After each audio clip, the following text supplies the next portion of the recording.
لا إله إلا الله لا إله إلا الله لا إله نحمده ونصلي على رسوله الكريم أما بعد فأعوذ بالله من الشيطان الرجيم بسم الله الرحمن الرحيم رب هب لي حكما وألحقني بالصالحين واجعل لي لسان صدق في الآخرين واجعلني من ورثة جنة النعيم صدق اللہ العظیم۔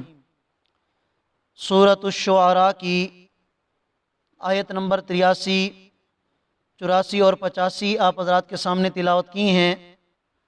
آیات کریمہ کا ترجمہ یہ ہے، اللہ رب العالمین ارشاد فرما رہے ہیں کہ حضرت ابراہیم علیہ السلام نے اللہ تعالیٰ سے یہ دعا مانگی، اے میرے پروردگار مجھے حکمت عطا فرما دیجئے اور مجھے نیک لوگوں میں شامل فرما دیجئے، وَاجْعَلْ لِي لِسَانَ صِدْقٍ فِي الْآخِرِينَ، اور آنے والی نسلوں میں میرے لیے ایسی زبانیں پیدا فرما دیجئے جو میرے سچا ہونے کی گواہی دیں، وَاجْعَلْنِي مِن وَرَثَةِ جَنَّةِ النَّعِيمِ، اور مجھے ان لوگوں میں شامل فرما دیجئے جو نعمتوں والی جنت کے وارث ہیں۔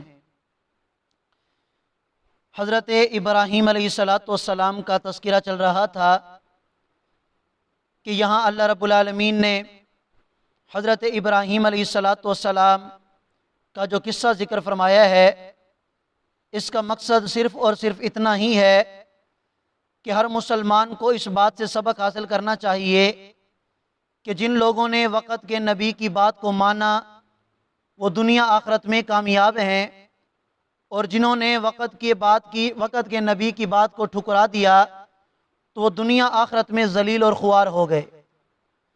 چنانچہ حضرت ابراہیم علیہ السلام کا واقعہ چلا آ رہا ہے، تو حضرت ابراہیم علیہ السلام اللہ تعالیٰ کی صفات بیان فرما رہے ہیں کہ تم جن معبودوں کو اپنا خدا مانتے ہو وہ خدا نہیں، بلکہ خدا تو وہ ہے کہ جس نے ہمیں پیدا کیا اور پھر پیدا کرنے کے بعد ہماری رہنمائی بھی کی اور پھر وہ ہمیں کھلاتا پلاتا بھی ہے۔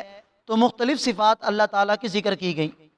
اب حضرت ابراہیم علیہ السلام اپنی اس دعا کا ذکر فرما رہے ہیں کہ جو دعا انہوں نے اللہ سے مانگی کہ اے میرے پروردگار آپ مجھے حکمت عطا فرما دیجئے اور مجھے نیک لوگوں میں شامل فرما دیجئے، وَاجْعَلْ لِي لِسَانَ صِدْقٍ فِي الْآخِرِينَ، اور فرمایا کہ اے میرے پروردگار آنے والی نسلوں میں میرے لیے ایسی زبانیں پیدا فرما دیجئے کہ جس زبانوں پر جو میرا تذکرہ آئے تو خیر کے ساتھ وہ میرا ذکر کریں، وہ جب میرا ذکر کریں تو اس ذکر کے اندر میری حمد و ثنا ہو اور وہ میری سچے ہونے کا گواہی دیں۔ تو حضرت ابراہیم علیہ السلام نے جو دعا اللہ سے مانگی تھی، اللہ تعالیٰ نے اس دعا کو قبول بھی فرمایا۔ چنانچہ آپ حضرات کو معلوم ہے کہ صرف مسلمان نہیں بلکہ یہود و نصارہ بھی، حتیٰ کہ مکہ کے مشرک جو تھے وہ بھی اپنے آپ کو کہتے تھے کہ ہم ملت ابراہیمی پہ ہیں، اگرچہ ان کا مذہب کفر اور شرک سے بھرا پڑا تھا، لیکن اس کے باوجود وہ اپنے آپ کو کیا کہتے تھے کہ ہم ابراہیم کے ماننے والے ہیں۔ گویا ان کے نزدیک بھی حضرت ابراہیم علیہ السلام اللہ کے سچے پیغمبر تھے۔ تو آنے والی نسلوں میں ایسی زبانیں پیدا فرما دیجئے جو میرے سچا ہونے کی گواہی دیں۔ تو اللہ تعالیٰ نے ایسی زبانیں پیدا فرما دی کہ قیامت تک کافر بھی، مشرک بھی، یہود و نصارہ بھی اور پھر مسلمان تو ہیں ہی، ان کے مذہب پر ان کی سچا ہونے کی گواہی دیتے رہیں گے انشاءاللہ۔ وَاجْعَلْنِي مِن وَرَثَةِ جَنَّةِ النَّعِيمِ، اور جو لوگ آپ کے نعمتوں والے باغات، نعمتوں والی جنت کے وارث ہیں مجھے بھی ان میں شامل فرما دیجئے۔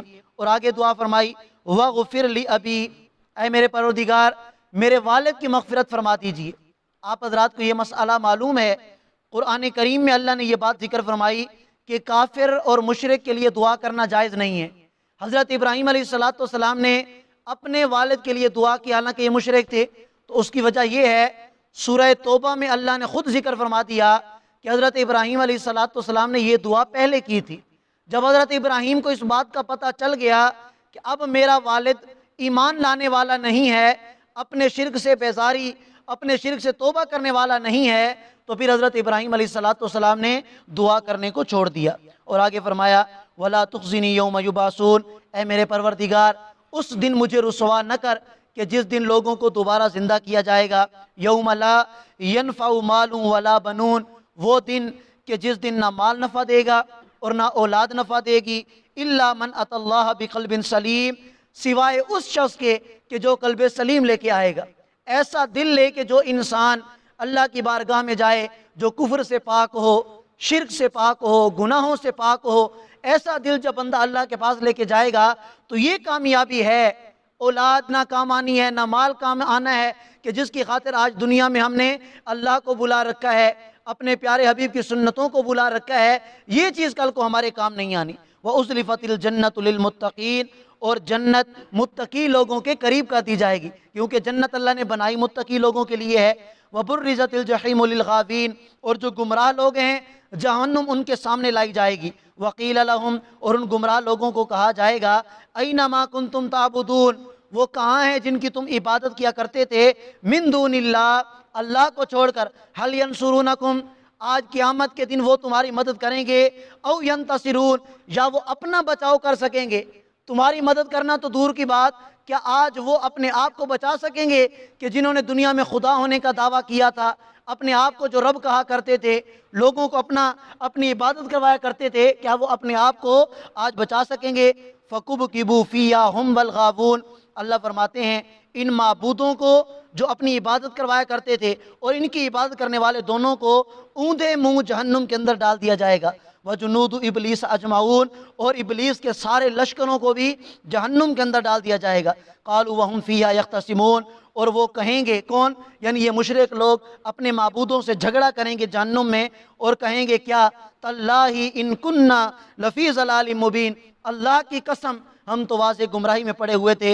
اِذْ نُسَوِّيكُمْ بِرَبِّ الْعَالَمِينَ، ہم نے تمہیں رب العالمین کے برابر کر دیا تھا.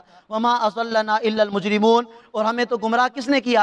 ہماری قوم کے بڑے بڑے مجرموں نے. اور وہ کون تھے؟ وہ سردار کہ جو کفر پر پکے رہے اور ان کو دیکھ کر دوسرے لوگوں نے بھی کفر اختیار کیا. تو کل کو قیامت کے دن یہ لوگ خود گواہی دیں گے کہ ہمیں انہوں نے گمراہ کیا تھا. فَمَا لَنَا مِن شَافِعِينَ، وہ کہیں گے آج ہماری سفارش کرنے والا کوئی نہیں ہے. وَلَا صَدِيقٍ حَمِيمٍ، اور نہ ہی ہمارا کوئی ہمدردی کرنے والا دوست ہے.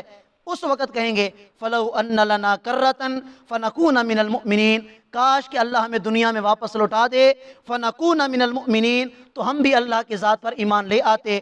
اللہ فرماتے ہیں إِنَّ فِي ذَلِكَ لَآيَةً، سن لو یہ ابراہیم کی قوم کے واقعات ہیں، یہ ابراہیم کی قوم کے کل کو قیامت کے دن بات ہوگی تو سن لو. إِنَّ فِي ذَلِكَ لَآيَةً، تم سب کے لیے اس میں عبرت کا سامان ہے. وَمَا كَانَ أَكْثَرُهُم مُؤْمِنِينَ، ہم اپنے کانوں سے سنتے ہیں، زبانوں سے پڑھتے ہیں، پھر بھی ہم یقین نہیں رکھتے، اکثر لوگ پھر بھی ایمان نہیں لاتے. فرمایا وَإِنَّ رَبَّكَ لَهُوَ الْعَزِيزُ الرَّحِيمُ، میرا پیغمبر بے شک آپ کا رب کامل اقتدار والا اور بڑا مہربان ہے.